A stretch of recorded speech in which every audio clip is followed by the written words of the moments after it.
Semangat pagi. Halo, apa kabar semuanya? Semoga dalam keadaan sehat selalu ya. Kosong berarti kita tidak bisa melakukan pencarian. Ini saya punya game.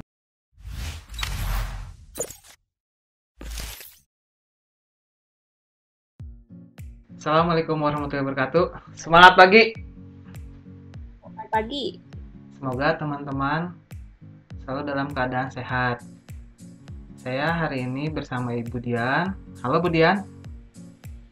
Halo, apa kabar semuanya? Semoga dalam keadaan sehat selalu ya. Amin. Nah, kita akan membawakan materi mengenai struktur data pada pembahasan itu stack.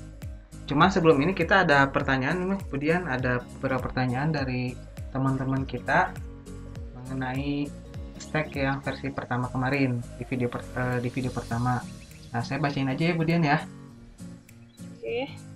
Nah, pertanyaan pertama itu ada pertanyaan, saya masih bingung tentang penggunaan linked list di C++ dan juga bahasa pemrograman lain. Dan kegunaannya untuk apa? Karena untuk menyimpan data sendiri sebetulnya udah ada database namanya yang jauh lebih mudah digunakan daripada array, struct, ataupun linked list.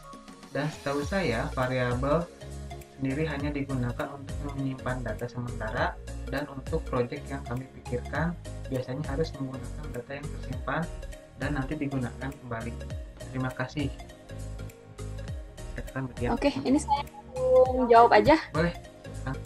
Oke, tadi pertanyaannya apa bedanya? Kenapa kita nggak gunain database aja? Kenapa kita harus menggunakan array gitu ya? Ya. Atau struct atau list?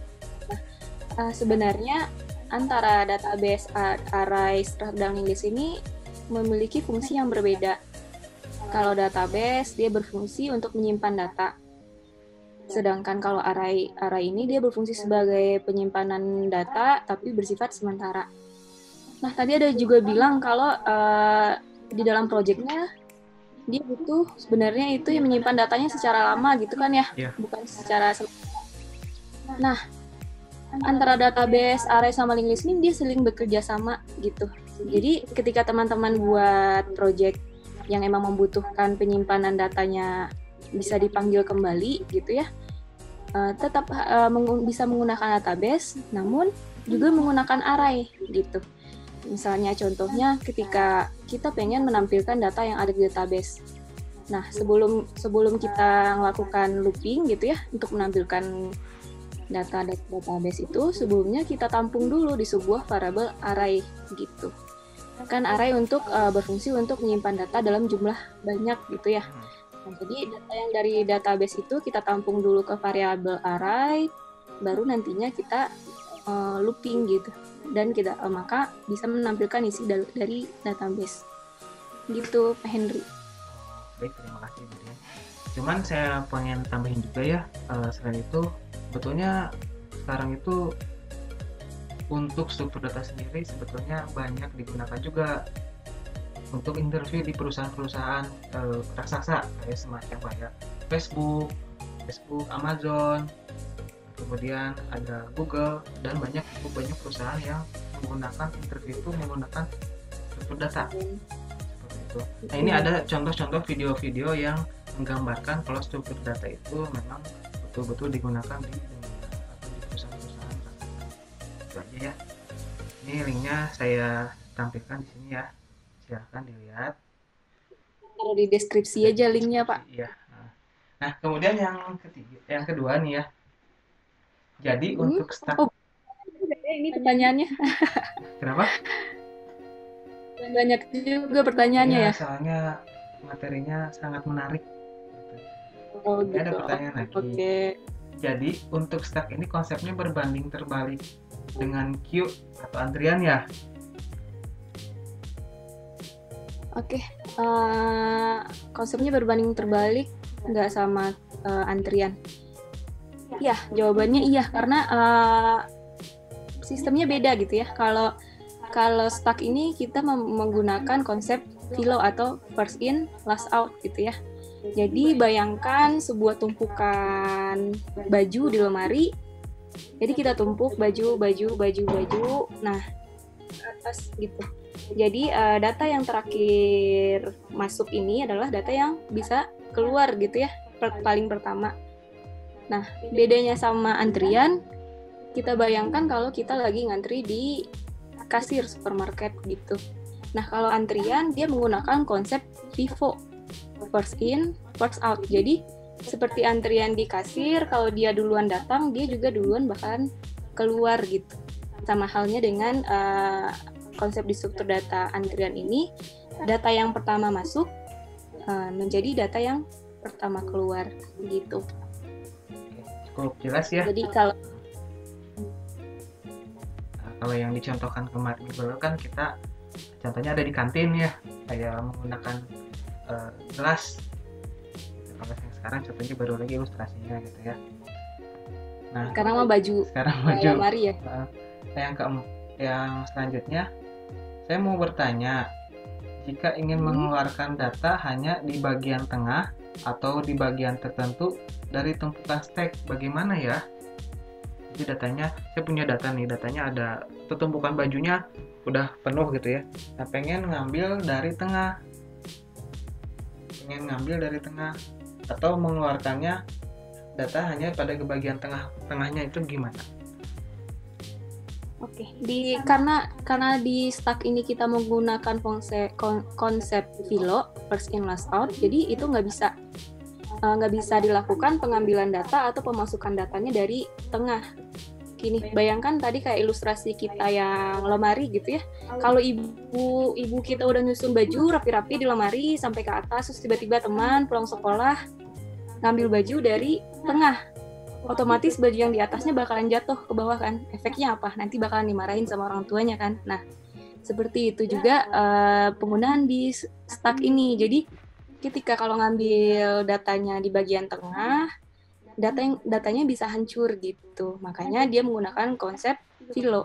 Jadi setiap pengambilan data harus dari atas gitu. Oke. Cuman saya juga punya ilustrasi lain ya. Kayak contohnya ke piring misalnya ya. Kan kalau misalnya kita piring habis nongkrong gitu ya, piring itu kan diambil dari yang pertama, disimpan di awal. Kemudian misalnya kemudian disimpan yang di atas piring saya. Terus misalnya piring teman-teman di atasnya lagi. Dan biasanya yang paling atas itu dia yang akan diambil, yang akan menjadi topnya. Dan kalau misalnya ada bagian pencuci, biasanya yang nyuci itu kan nggak akan ngambil dari tengah juga kan ya. Pasti ngambilnya itu berurutan dari atas sampai ke bawah gitu ya. Itu contohnya. Dan piringnya jatuh dong. Iya. Gitu. Oke. Ini yang pertanyaan keempat. Kalau misalnya setelah kita push 3 dan sudah terdapat tumpukan misalnya 3, 2, 1, bisakah kalau saya pop 1, 2 atau 1, atau pop hanya bisa dilakukan pada angkatan yang berada di top saja? Oh, ini pertanyaan mirip yang tadi ya. Pertanyaannya mirip ya sama yang tadi, jawabannya nggak bisa gitu. Jadi kalau misalnya tumpukannya ada 1, 2, 3, berarti posisi top sekarang itu ada di posisi elemen ke-3 gitu ya. Nah, kalau ingin melakukan proses pop untuk yang 1 sama 2 itu nggak bisa gitu. Jadi konsep pop itu sendiri dia bakal otomatis ngambil paling atas. Jadi teman-teman kita juga tidak bisa ngedefine elemen mana yang mau kita hapus gitu. Jadi secara otomatis dia bakal ngapus atau mengeluarkan data yang paling atas.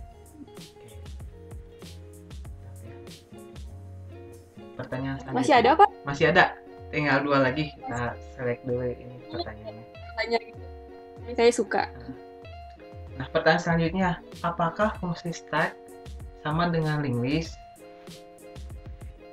Fungsi stack sama dengan linked list berbeda. Kalau stack kita lihat dari proses pengambilan sama memasukkan datanya. Kalau stack sendiri dia cuma bisa masukin data satu arah gitu. Dia cuma bisa masukin data satu arah, ngeluarin data juga yang paling atas. Sementara kalau linked list itu dia bisa memasukkan data dari tengah atau dari belakang gitu. Ada linked list juga kan ada 2 ya Bu ya. Ada yang single linked list dan ada juga yang double linked list ya. Gitu. Bisa 2 arah itu. Kemudian ini ada pertanyaan terakhir. apakah stack tidak menggunakan pointer? Sebenarnya kan kita udah belajar pointer ya. Bisa nggak kalau misalnya di stack kita menggunakan pointer mungkin maksudnya? Bisa. Bisa. Jadi stack ini bisa menggunakan pointer juga. Jadi implementasi stack itu ada dua ya. Jadi yang pertama bisa diimplementasikan menggunakan array. Yang kedua bisa menggunakan linked list gitu. Nah, di linked list ini sendiri kan kita menggunakan pointer gitu. Nah, kalau di pertemuan sebelumnya ya, pembahasan sebelumnya kita implementasinya itu menggunakan array gitu. Jadi belum kita implementasikan menggunakan linked list. Kayak gitu ya. Berarti ada dua cara ya, bisa menggunakan pointer ataupun bisa menggunakan array. Oke, mungkin Q&A-nya sampai sini aja karena udah ada banyak pertanyaan, cuma nanti kita jawab di sesi-sesi selanjutnya gitu ya. Oke, mungkin setelah kita Q&A, kita akan lanjut ke materi selanjutnya. Kita akan membahas mengenai pop, kemudian clear, dan yang satu lagi yang terakhir itu find. Kita akan bahas bersama-sama ya. Kita mulai aja ya. Nah, pada minggu lalu kita udah mempelajari implementasi stack. Yang pertama itu ada deklarasi stack, bagaimana kita mendeklarasikan suatu variabel stack. Kemudian kita membuat create stack, is empty itu untuk mengecek apakah datanya itu kosong atau belum. Kemudian is full untuk mengecek kapasitas datanya sudah memenuhi atau belum. Kemudian push untuk menambah data, dan display untuk mengeluarkan atau menampilkan suatu data. Yang akan saya bahas di sini yaitu mengenai pop. Pop itu menghapus satu data. Tapi jangan lupa, yang pop di sini itu untuk menghapus data yang memiliki topnya itu yang paling awal atau topnya yang paling tinggi nilainya, indeksnya. Nah, yang pertama algoritma pop sendiri yaitu kondisi yang pertama itu jika tumpukannya berisi atau sudah terisi, maka data yang terletak paling atas akan dikeluarkan dan topnya dikurangi 1 indeksnya dari indeksnya. Yang kedua, jika tumpukan dalam keadaan kosong atau datanya belum ada, maka nilai top sama dengan kurang dari 0 atau kita bisa disebut dengan minus 1 juga, sama kayak di klik posisi awal. Nah, kita langsung implementasikan untuk penggunaan pop pada pemrograman C++.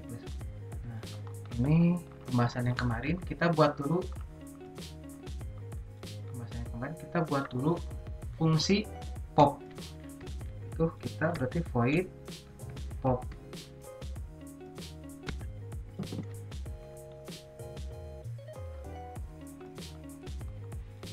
Langkah yang pertama itu kita akan bahas mengenai atau pengecekan jika kondisi yang pertama, jika kondisinya itu kosong, maka data tumpukan itu tidak ada.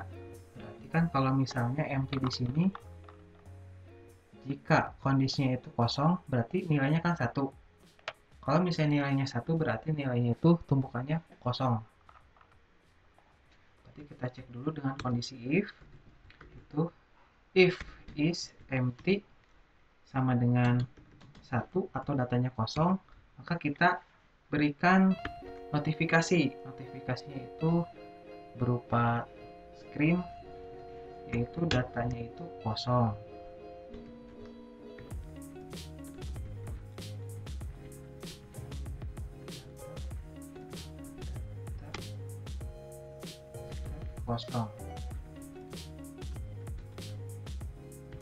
Sebaliknya, jika nilainya itu bernilai 0, artinya terdapat data, berarti kan tadi algoritmanya itu tumpukan akan yang paling atas akan diturunkan menjadi bawah atau minus dikurangi 1. Berarti kita akan mengurangi topnya itu berkurang menjadi 1. Berarti kita tulis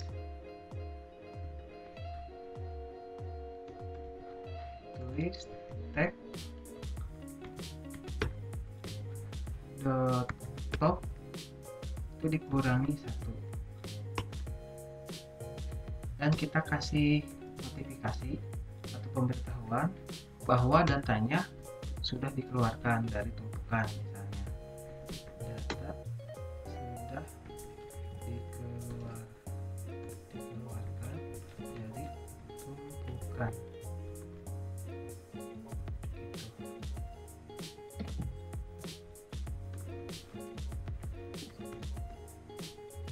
Nah, kita coba running. Cuma sebelum running kita perbaiki dulu untuk menunya. Misalnya nomor 3 itu pop,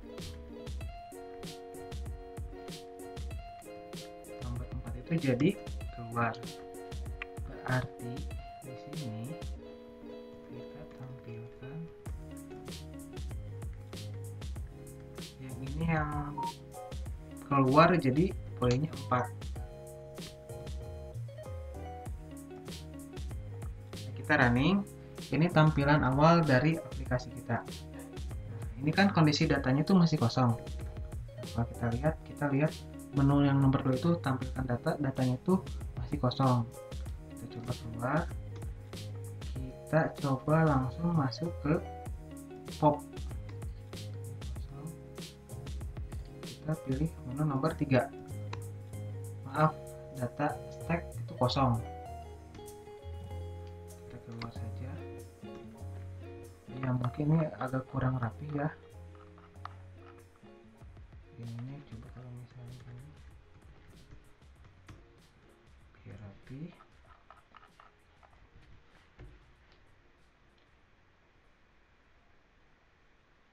Nah, ini tampilan untuk mengcompile aplikasi stack.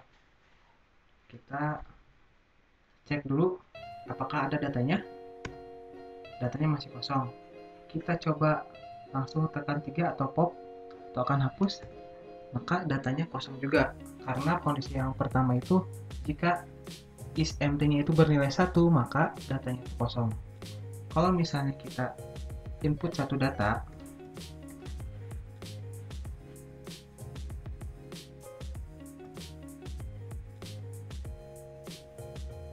kita input data, misalnya datanya ada 1, data sudah masuk dalam stack. Kita input lagi 3, sudah masuk. Kemudian kita pengen menampilkan, maka datanya itu ada 3 dan 1. 1 itu data awal, 3 itu data yang kedua. Nah, kalau kita menggunakan perintah pop, maka yang akan kita keluarkan itu data yang bernilai 3. Data sudah dikeluarkan dari tumpukan. Kita cek untuk tampilannya seperti apa. Nah, ternyata datanya hanya ada 1 gitu. Ini yang pop atau menghapus satu data dari satu tumpukan. Selanjutnya kita akan mencoba bahas yang namanya clear. Clear sendiri itu ialah kondisi di mana status tumpukannya itu tidak ada atau dibersihkan, yaitu diberi nilai dengan -1. Berarti kita membuat satu prosedur namanya clear, void clear.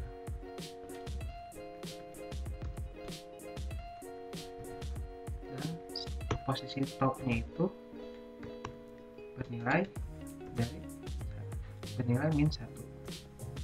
Kita tambahkan juga data sudah dihapus atau tumpukan sudah kosong. Tumpukan dikosongkan. Seperti ini contohnya. Nanti kita tinggal tambahkan menu cloud. Kita menunya ke 5, keempat yaitu clear.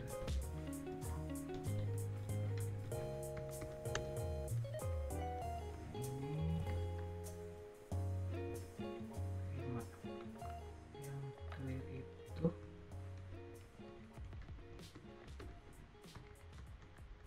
ini 5, yang di sini berarti kita panggil nama fungsinya itu clear. Kita coba running. di sini belum ada running, mungkin belum di build ya. Oh, ternyata salah karena tempat gitu ya Pak ya. Terima kasih Bu Dian. Oke. Nah, ini udah ada datanya, ada yang clear. Kita coba tampilkan data. Datanya masih dalam keadaan kosong. Kita masukkan data 1, kemudian kita masukkan data lagi 3, masukkan data lagi 5. Biar agak banyak, kita coba sampai 4 data. Kemudian kita akan menampilkan datanya. Nah, datanya itu ada dari 7, 5, 3, 1. Ini itu indeks 0, indeks ke-1, indeks kedua, dan indeks ketiga. Yang menjadi topnya itu ialah nilai 7. Berarti di sini topnya itu sama dengan 3. Untuk menghapus, kalau misalkan pop itu kan menghapus satu buah variabel yang terakhir, indeks yang terakhir. Kalau untuk yang clear, kita akan menghapus tumpukannya. Kita akan hapus tumpukannya itu dengan menekan menu 4. Data tumpukan sudah dikosongkan.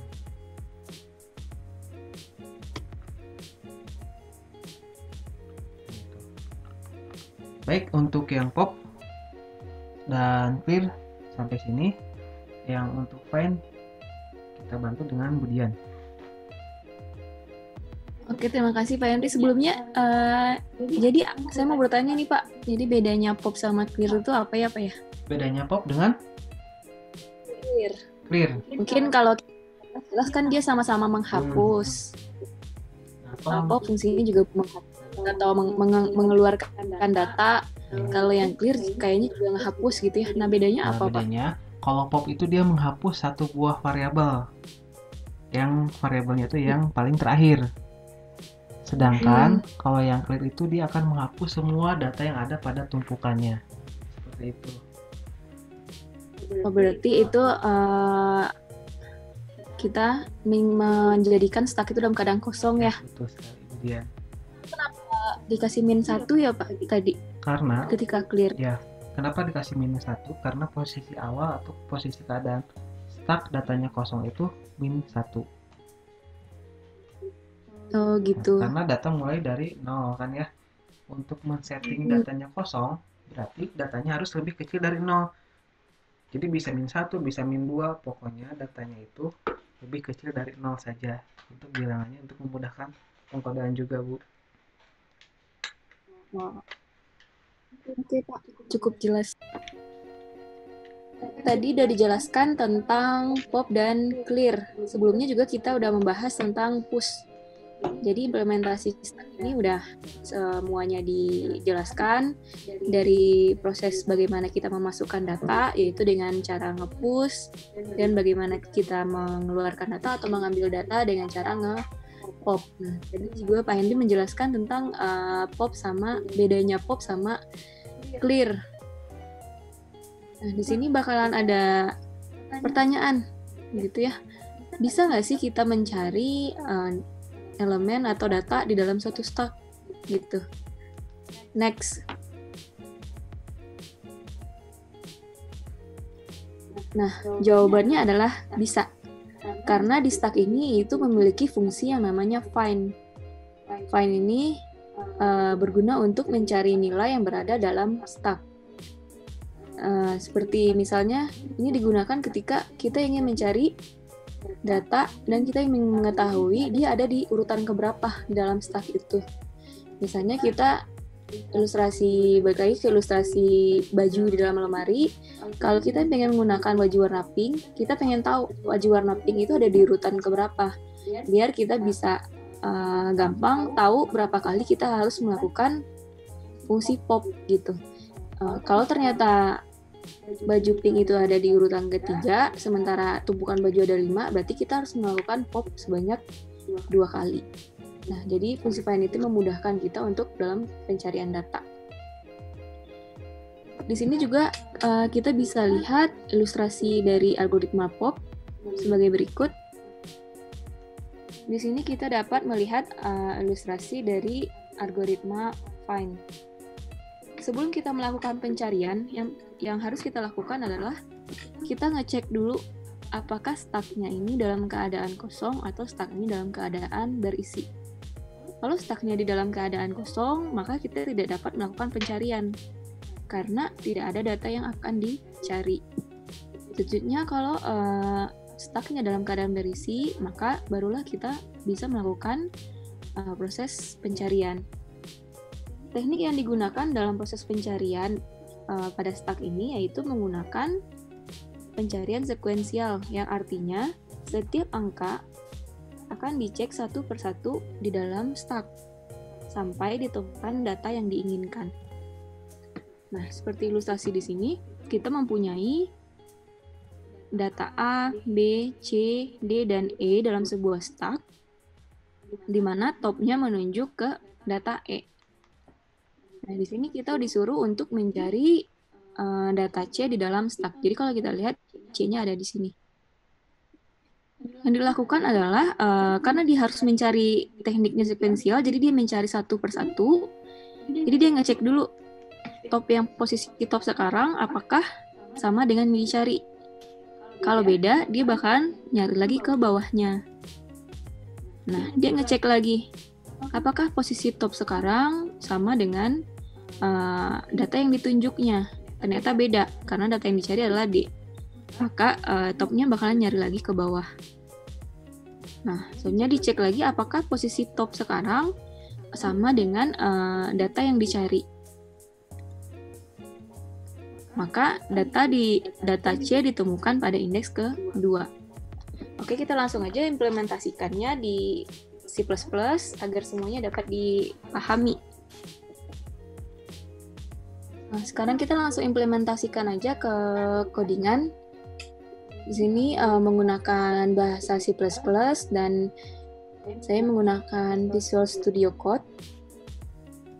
Nah, di sini kita udah punya fungsi push, fungsi pop, tampilkan sama clear. Nah, untuk membuat fungsi find, kita harus membuat fungsi dulu di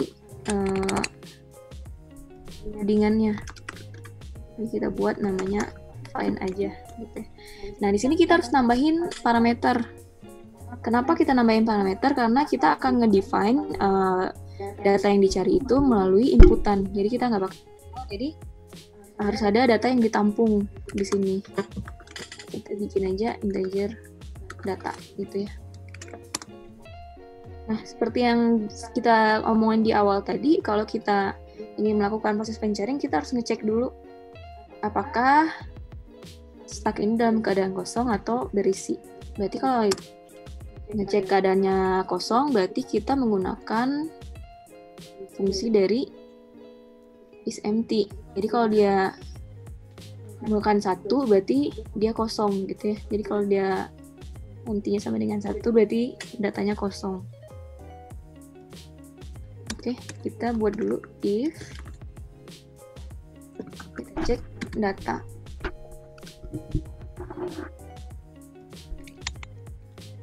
Kita pakai panggil dulu empty-nya. Kita cek apakah dia sama dengan 1. Berarti kita ngecek apakah dia kosong atau enggak. Kalau dia sama dengan 1, maka dia munculkan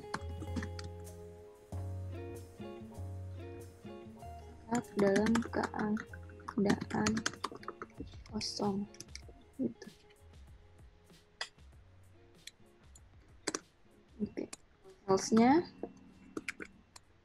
Nah, seperti tadi, kalau datanya tidak kosong atau stuck itu berisi, maka kita akan melakukan proses pencarian satu gitu. Ini kita coba for. Ini kita bikin variabel dulu. Ini kita bikin variabel temp untuk data, sama kita pengen tahu dia indeks ke berapa.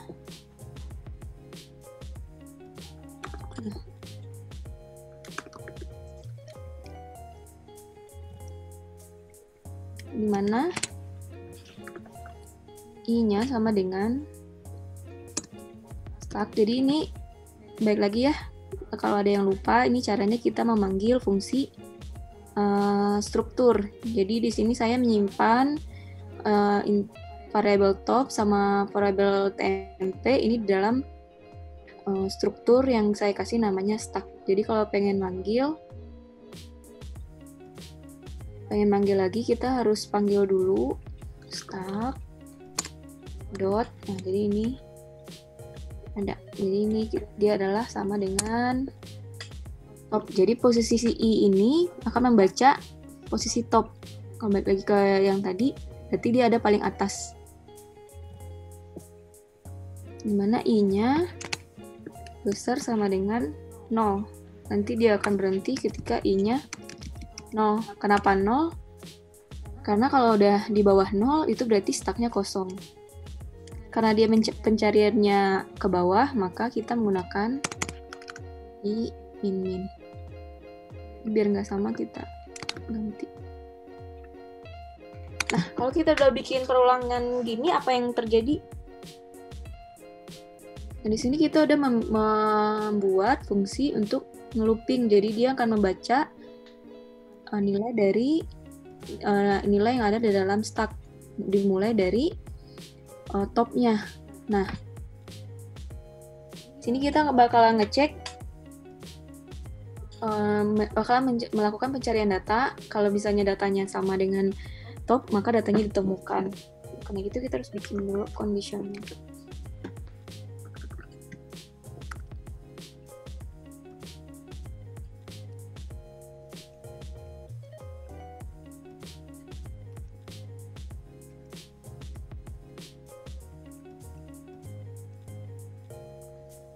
Variable temp ini dia akan menampung nilai dari data,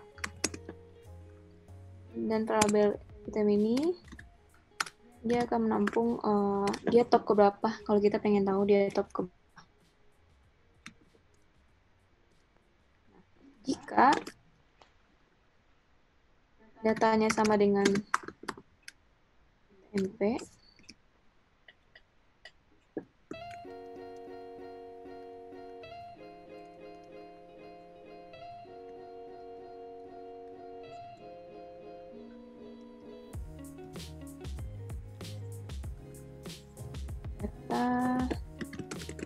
bikin keluarannya kalau datanya ditemukan.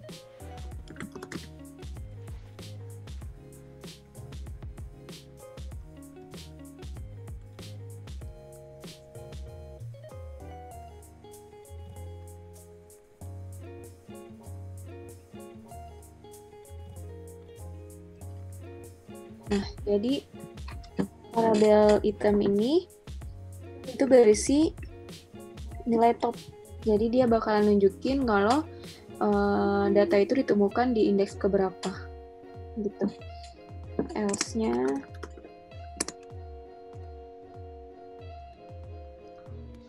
kondisi ke salah ya?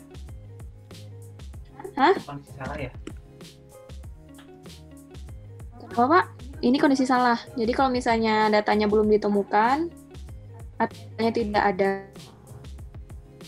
Jadi kalau misalnya kita punya data 2, 3, 4 dari tuh. Berarti kan data itu nggak ada dalam stack. Nah, kalau datanya tidak ada dalam stack, maka kita masuk ke kondisi else-nya. Datanya tidak ditemukan.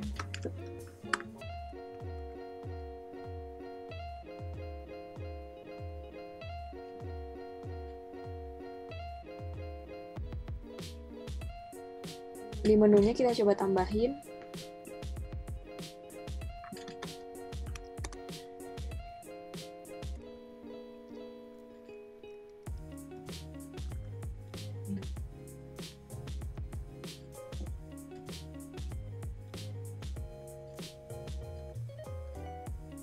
Kita tambahin juga cache di sini untuk biar dia bisa dapat dipilih.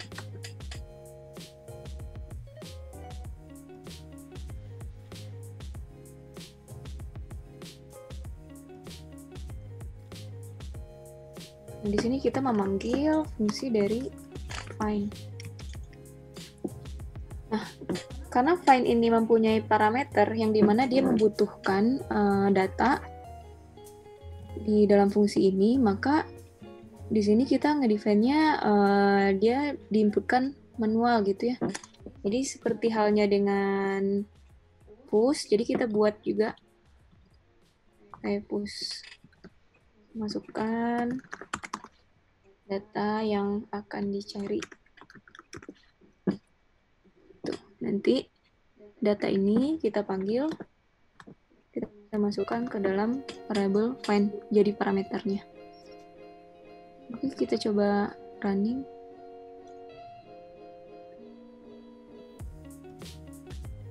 Nah, ini kita akan melakukan kita ngecek apakah stacknya dalam keadaan kosong atau enggak. Nah, ini dalam keadaan kosong berarti kita tidak bisa melakukan pencarian. Berarti ini datanya masih belum diinput ya? Input datanya dalam keadaan kosong. Oke, kita masukkan di sini jadi data tidak. Nah, stacknya dalam keadaan kosong. Jadi di sini tidak akan ada proses pencarian karena tidak ada data yang dicari. Nah, sekarang kita coba untuk nyemputin data dulu biar stacknya ada isinya. Kita pilih 1, kita masukin data 2, kita masukin data sebanyak 3 ya. 4 deh. Oke, nanggung 5 aja. Oke.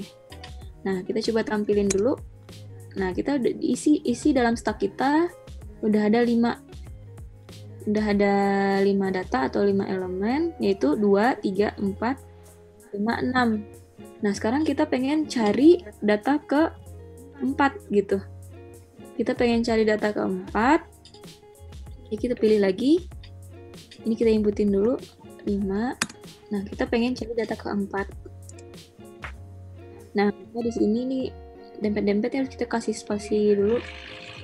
Nah, di sini data 4 ditemukan pada indeks kedua, gitu. Jadi dia ada di indeks kedua. Nah, kalau kita mencari data yang tidak ada, kita coba masuk lagi. Kita cari data ke 8. Nah, kalau 8 kan tidak ada di dalam stack, maka dia bilang data 8 tidak ditemukan. Itu proses untuk fungsi dari stack. Ini biar ada space. Oke, Pak Henry. Oke, ternyata menarik juga ya kalau misalnya kita bahas lebih lanjut mengenai stack ya. Jadi nah sekarang saya pengen kasih tantangan nih Pak Henry sama teman-teman semua. Ya, gimana Bu Dian? Tantangannya apa tuh? Saya punya game bola, gitu ya. Jadi mungkin bisa diimplementasikan menggunakan stack. Nah, ini Pak Henry tantangannya. Di sini saya punya game bola ya. Mungkin teman-teman udah pernah lihat game ini sebelumnya. Nah, di sini di game ini saya punya 4 tabung. Saya punya 4 tabung dan di sini saya pengen meminta bola ini disusun berdasarkan warna di dalam tabung tertentu. Jadi misalnya kalau misalnya hijau aja dalam satu tabung. Kalau pink aja dalam satu tabung seperti di video ini ya. Nah, kita coba. Nah, ini kan masih acak ya bolanya. Jadi dia pengen hijau aja dulu. Nah, ini berarti pinknya udah terpenuhi. Untuk biru dia pindahin biru. Jadi itu ada push sama pop. Nah, di akhir game ini bakalan susun seperti ini. Gitu, Pak. Oh, menarik juga ya gamenya. Bisa diimplementasikan. Menggunakan fungsi push sama pop aja kan ya, Pak ya? Iya, betul. Iya. Oke, silahkan kerjain game ini buat semenarik mungkin. Nah, kalau ini satu catatan, nah kita menggunakan C++ kan tidak ada UI-nya. Mungkin bisa diakali kalau dikasih penomoran aja. Jadi kalau bola yang biru ini dikasih nomor 1, bola yang pink dikasih nomor 2, bola yang hijau dikasih nomor 3. Jadi disusun berdasarkan warna gitu. Ya. Mungkin bisa juga bola yang pertama 1A, 1B, 1C ya. Ya. Ya, menarik Budian. Itu tantangan Oke, dari Budian ya, teman-teman. tantangannya siap lah ya. Siap. Itu pembahasan mengenai stack. Mudah-mudahan ilmunya bermanfaat dan dapat diimplementasikan pada proyek teman-teman. Terima kasih Budian. Makasih juga Pak Henry, makasih juga teman-teman yang udah nonton. Semoga ilmunya bermanfaat, materinya gampang dipahami dan juga dapat diimplementasikan. Semoga ilmunya berkah buat kita semua. Oke, kalau gitu kita langsung tutup aja. Jangan lupa stay safe, Stay healthy, stay at home. jangan lupa berdoa. Sekian dari kami. Assalamualaikum warahmatullahi wabarakatuh. Sampai jumpa di video selanjutnya. Terima kasih.